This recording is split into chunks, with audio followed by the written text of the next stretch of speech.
1996, an entire family of 5 vanished from their remote Alaskan cabin. Authorities searched for weeks, convinced the wilderness had swallowed them whole. For 10 years, their disappearance remained an unsolved tragedy, until a man inspecting the abandoned property noticed maggots crawling from the floorboards. What he uncovered wasn't an accident in the wilderness. It was a nightmare hidden inside the cabin all along.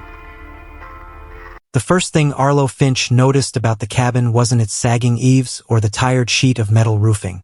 It was the silence. A silence that swallowed everything, even his boot steps on the hard-packed soil.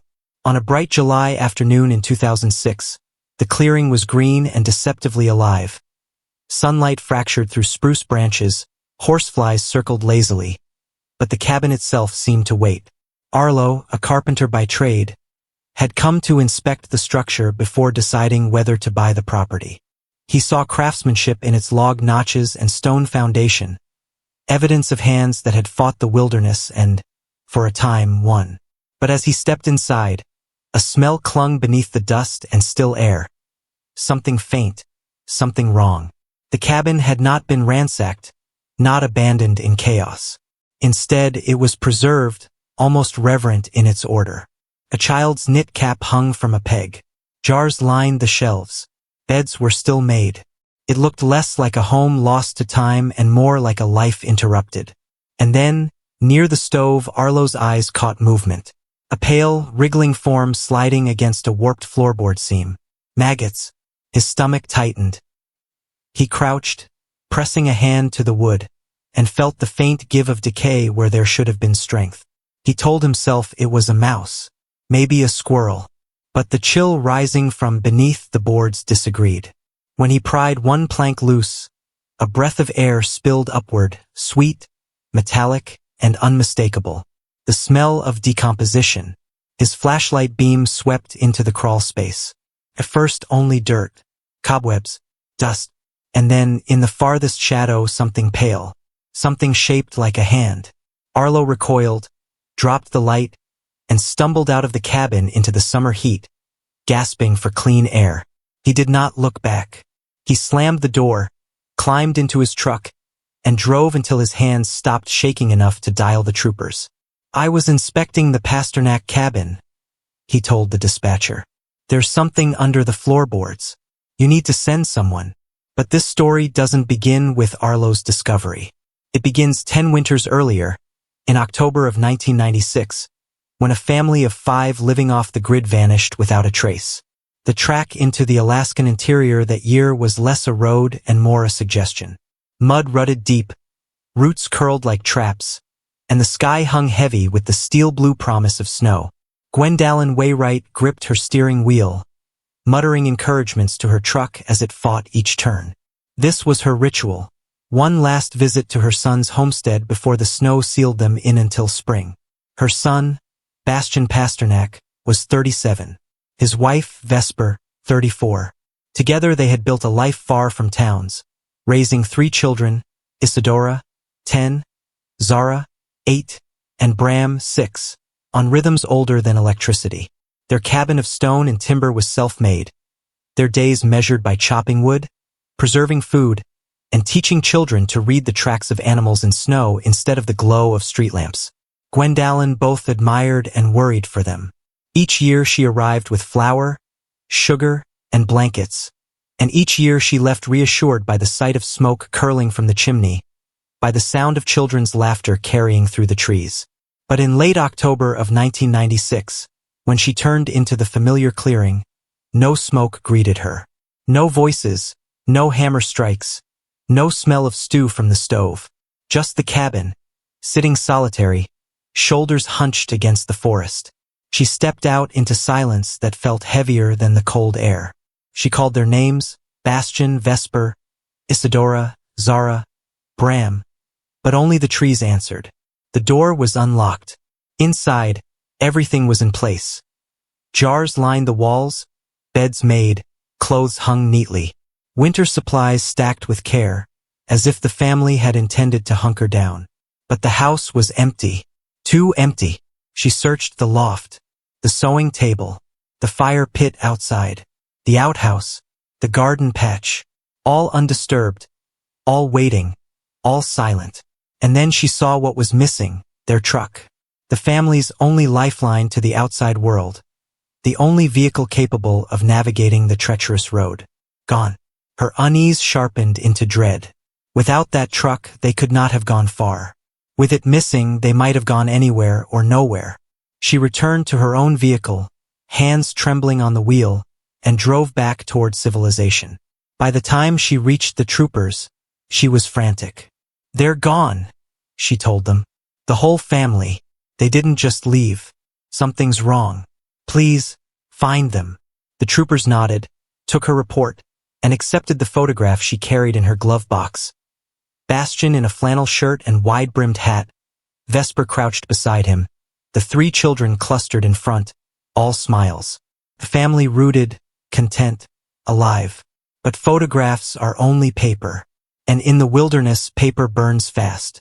When the Alaska State Troopers logged the Pasternak disappearance, the scale of the problem hit them immediately.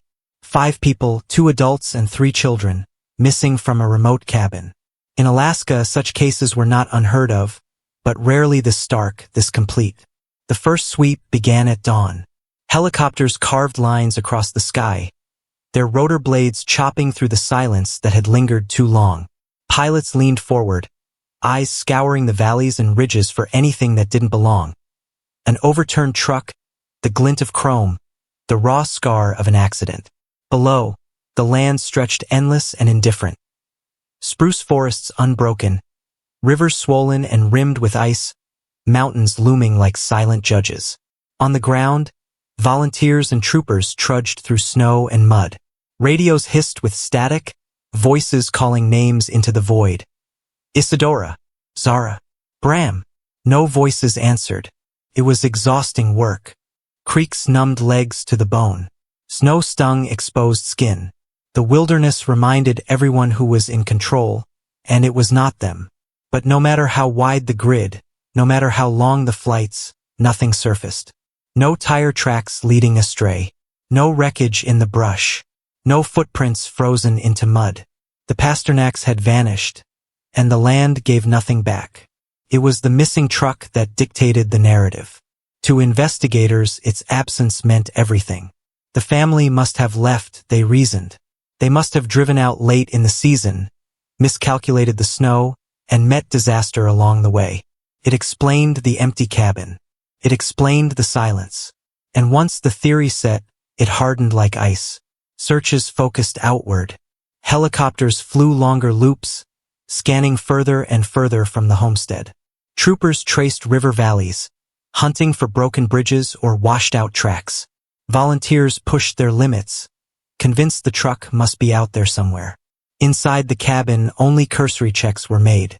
Photographs taken, shelves noted, beds observed. No overturned chairs. No signs of violence. No forced entry. They looked, but they did not see. No one pried the warped boards near the stove. No one crouched low enough to shine a light into the crawl space.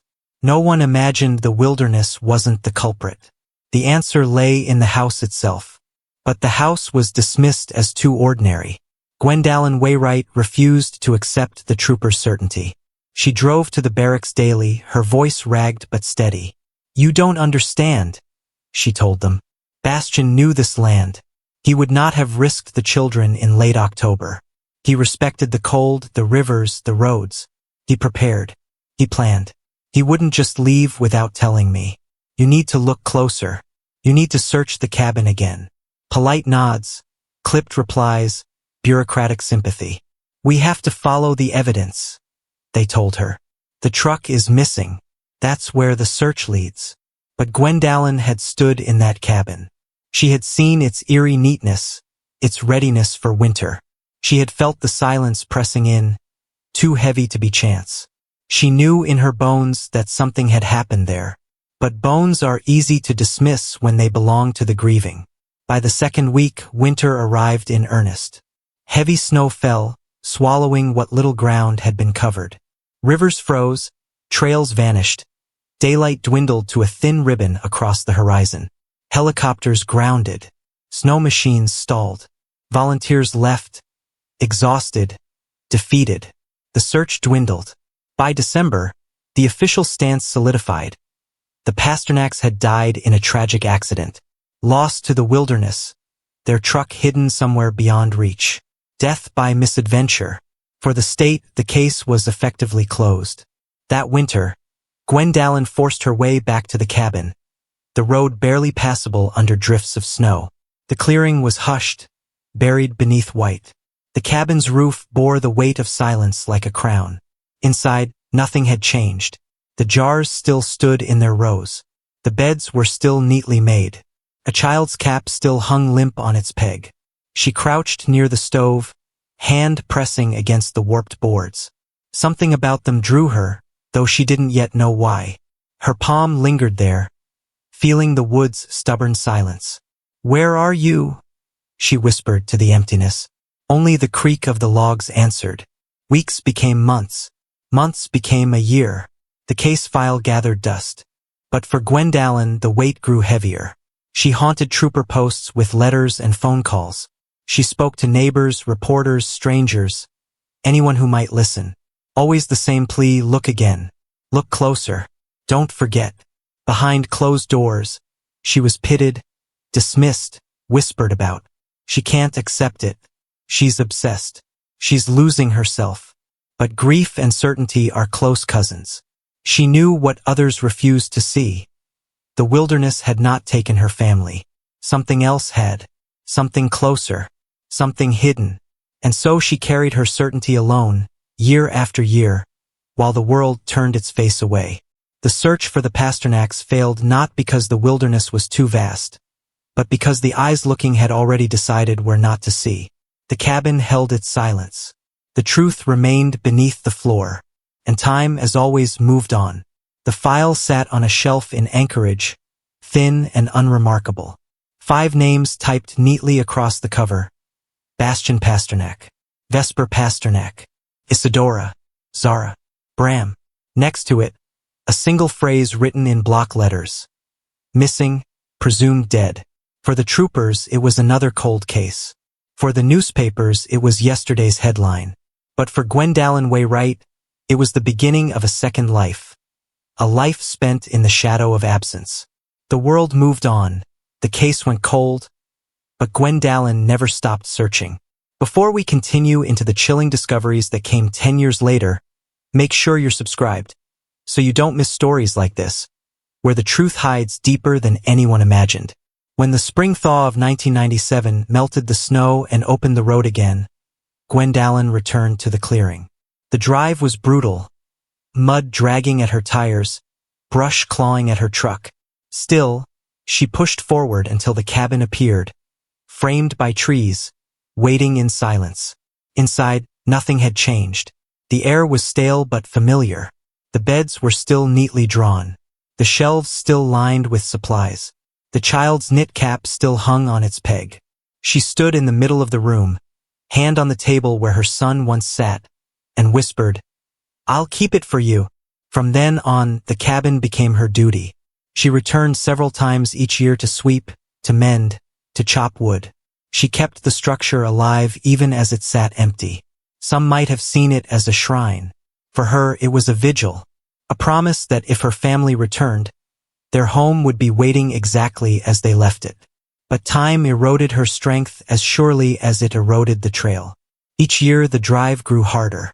Each year her knees protested more as she hauled wood, repaired shutters, patched leaks. Still, she forced herself through the motions. The silence was cruel, but abandoning the cabin felt like betraying her son. She lived 2 lives. One in town, paying bills, making small talk at church. The other in the clearing, where she listened for voices that never came. Neighbors told her gently to move on. Friends avoided the subject altogether. Behind her back, people whispered, "She can't accept it. She's losing herself." But grief, she knew, is not a choice. She wrote letters constantly to state officials, to the press, to anyone who might reopen the case. 5 people do not simply vanish, she wrote. You searched the wrong places. Look at the cabin again, please. Most letters were ignored. Some came back with polite responses, bureaucratic condolences. None brought action. Each dismissal cut deeper. Each silence confirmed what she had known all along. She was alone in her certainty. Every time she unlocked the door, she felt them there. She could almost hear Vesper's sewing needle clicking against a thimble, Bastion's axe biting into wood, the children's laughter spilling down from the loft. The quiet mocked her. Still, she spoke to it. Sometimes she left notes of her own, written on scraps of paper and tucked into drawers or between books. I was here. I miss you. Please come back. She never knew if they were messages for her family or for herself.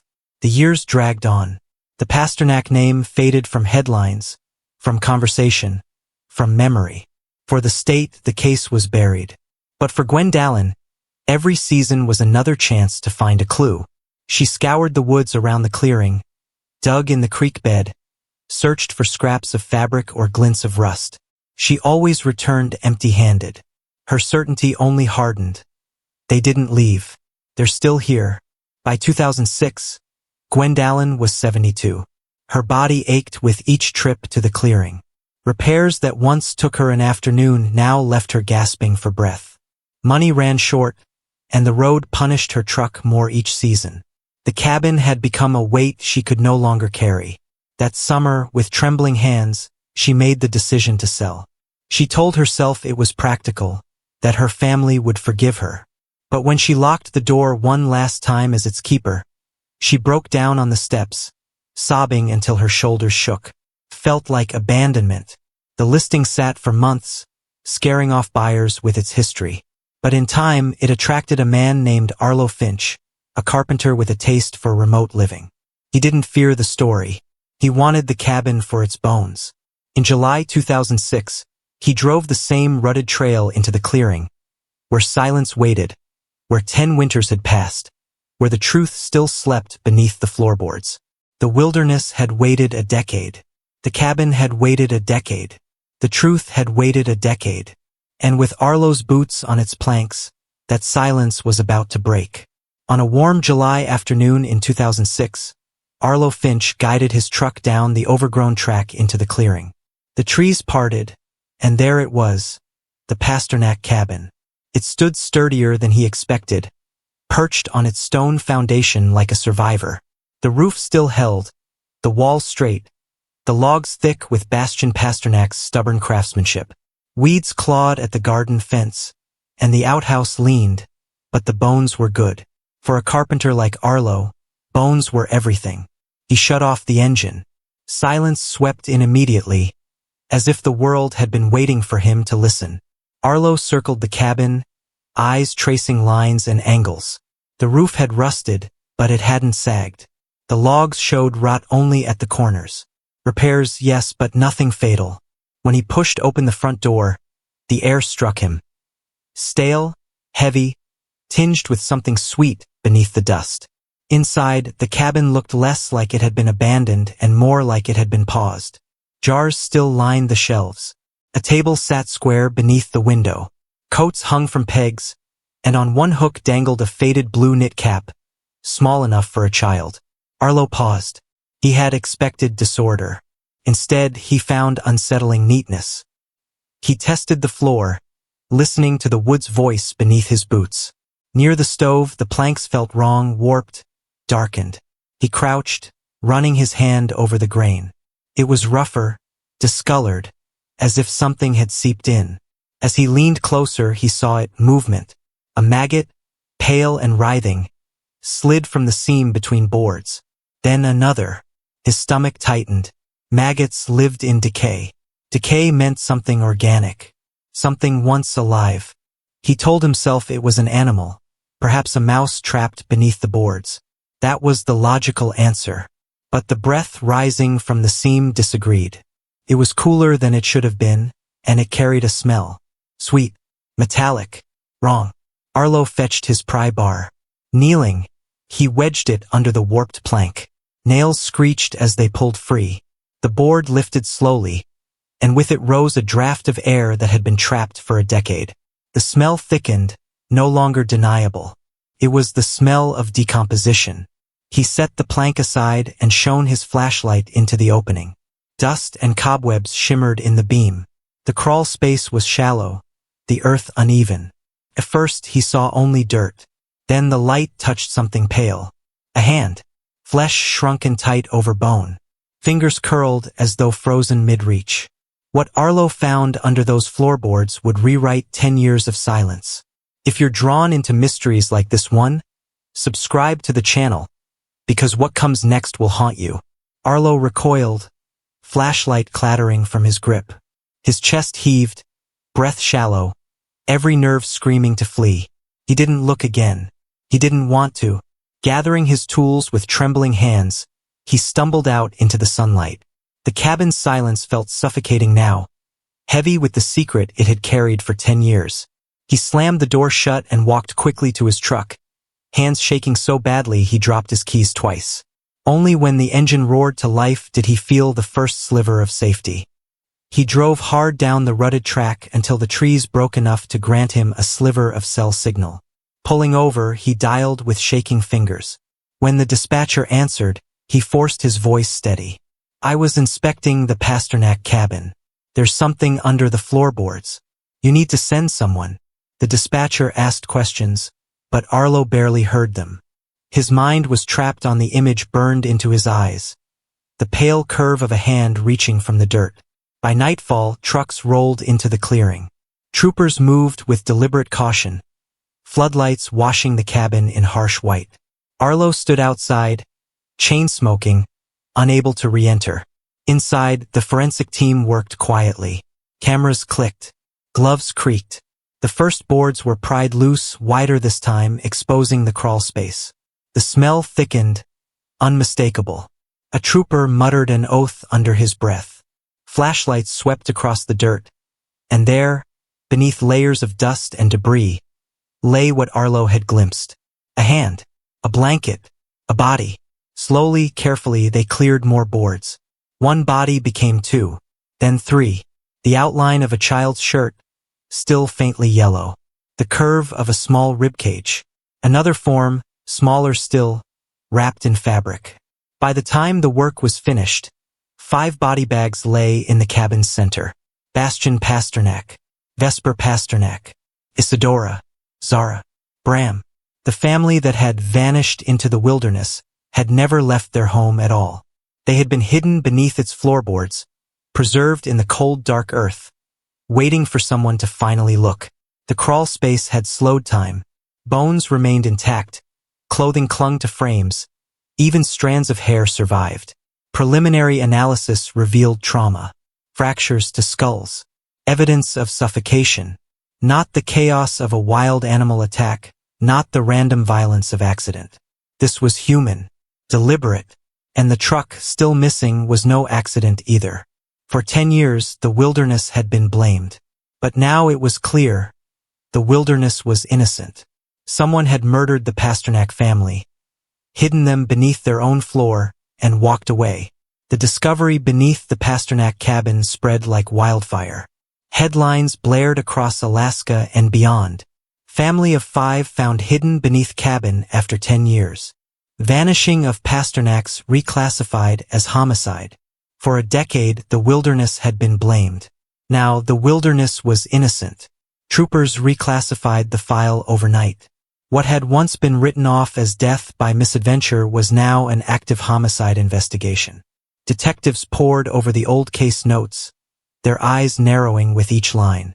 They read of helicopter sweeps, of ground grids, of hours wasted searching valleys and ridges. They read of how the cabin had been glanced over, never treated as a crime scene. 10 years of certainty undone by a single pry bar. Forensic teams swarmed the clearing, sealing the cabin with yellow tape. They cataloged everything. Fibers with scrapings, strands of hair, soil samples. They tested for fingerprints, DNA, any surviving trace that might point to a killer. But 10 years had passed. Time had stripped the place of its voices. What remained were bones, silence, and unanswered questions.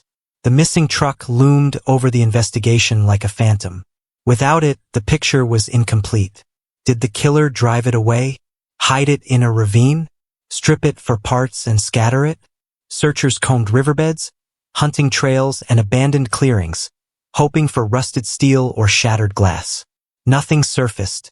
The absence of the truck spoke louder than its presence ever could. It suggested planning, calculation. Whoever did this hadn't just killed, they had erased. Theories spread as quickly as the news. Some whispered of a drifter, a stranger passing through who saw opportunity in an isolated family. But drifters leave chaos. This had been too neat. Others suggested a neighbor, though neighbors were miles apart in this part of Alaska. Still, disputes over hunting grounds or land rights were not unheard of. The darkest theory was the simplest: betrayal from someone they knew. Someone trusted enough to enter without breaking doors, without raising alarms. Someone who could move through the cabin's rooms without resistance. The eerie order of the home, the lack of struggle, seemed to whisper it. They hadn't fought because they hadn't been afraid.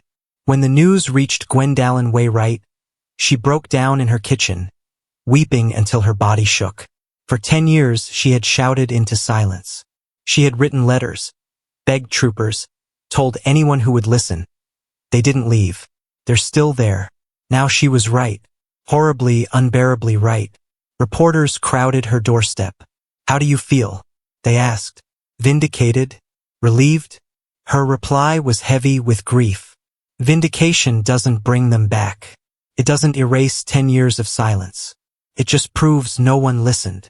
Her certainty had cost her a decade of torment. And in the end, all it gave her was tragedy confirmed. The Pasternak cabin never sold. No one wanted it. No one dared tear it down. It stood, hollow and scarred, a monument to both violence and neglect. A house that had kept a secret it never asked to hold.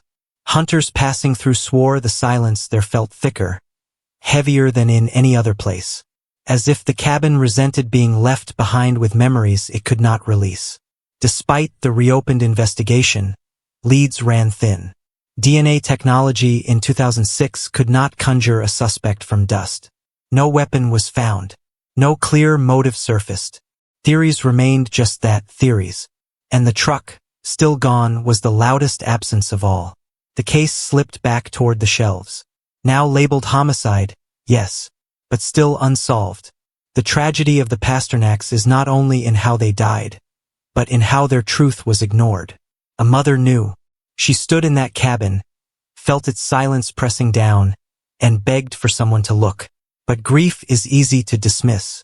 Certainty is easy to ignore when it comes from the grieving. For 10 years, the wilderness was blamed. For 10 years, the cabin kept its secret. Until maggots wriggled from the floorboards, and the truth, suffocating, silent, undeniable, crawled into the light. The Alaskan wilderness has claimed many lives, but not theirs. Their fate was not sealed by snow or storm, but by human hands.